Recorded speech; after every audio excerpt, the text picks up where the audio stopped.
You stand. You raise your hands. Allahu Akbar, and before you know it, your mind's gone. That awkward text you sent. Dinner plans. A random song lyric. Then Assalamu alaikum wa rahmatullah. Wait, did I just finish? If that sounds like you, you're not alone. Trust me, I've been there more times than I can count. We're praying, physically present, but our hearts?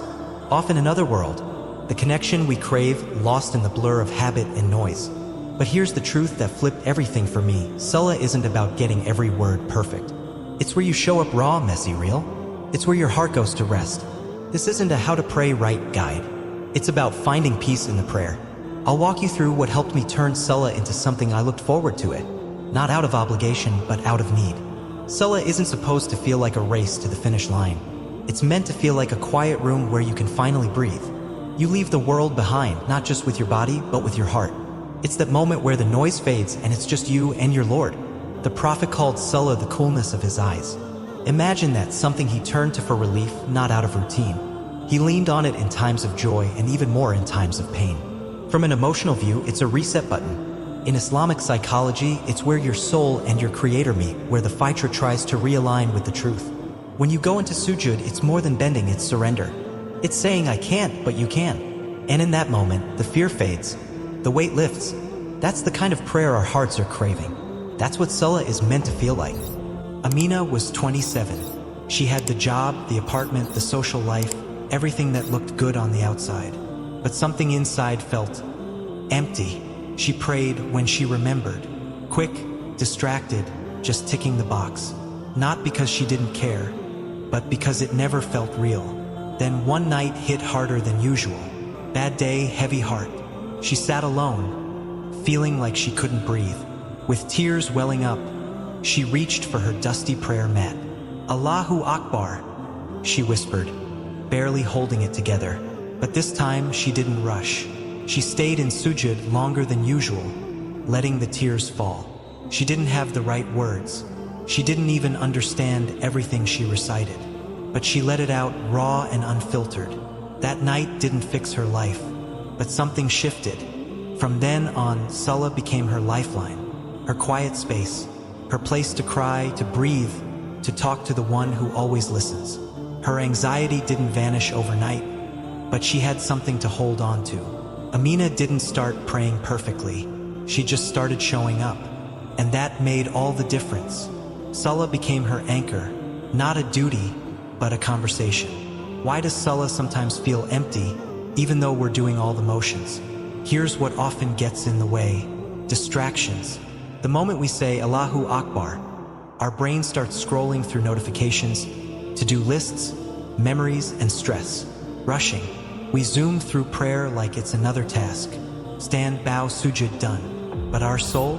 Still waiting. No intention. We walk into Salah with our bodies, but forget to bring our hearts. We forget who we're standing in front of. Then there's guilt. That little voice that says, you've been too far for too long. Why bother now? But here's the good news. These blocks, they're not walls. They're just habits. And habits can be changed. One breath, one pause, one intention at a time. Allah isn't asking for perfection. He's asking for sincerity. The peace we're looking for in Salah, it's not lost. It's just waiting for us to come back. You can't force Khushu, but you can invite it in. Here's how I started reconnecting with Salah, and maybe it'll help you too. 1. Pause before you begin. Before you even raise your hands, just stop. Close your eyes. Take a deep breath. Remind yourself, I'm about to speak to the one who knows me better than I know myself. 2. Learn what you're saying. Even if you just start with Al-Fatiha or a few key phrases, understanding the meaning turns recitation into conversation. Suddenly, every word carries weight. 3. Slow everything down. Don't rush. Give each movement its moment. Feel the stillness in ruku. Stay in sujud a little longer. Let your body and heart sync up. 4. Make dua in sujud, just talk. No fancy Arabic required. Just say it like it is. Ya Allah, I'm struggling. Help me. I don't know what I'm doing. This is the closest you get to Him, use it. 5. Show yourself grace. Your mind will drift. You'll forget. That's okay. Catch it, smile inside, and gently come back. Every effort is seen. Every attempt is valuable. These aren't steps to a perfect prayer. They're gentle ways to turn Salah into something real. Salah doesn't have to be flawless. It just needs to be real. Even if you're distracted, even if you're tired, even if your heart feels far. Every time you say Allahu Akbar, you're answering a call, an invitation from the one who's never turned away from you. So don't wait to feel ready. Start small. Sit on your prayer mat for a moment longer. Learn one new phrase. Stretch that sujud by a few seconds. And each time you try, Allah sees you. In a world that never stops shouting, Salah is where you whisper and He listens.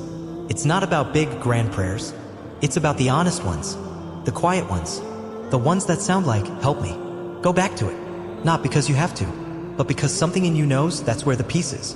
And bit by bit, that's where you'll find you too.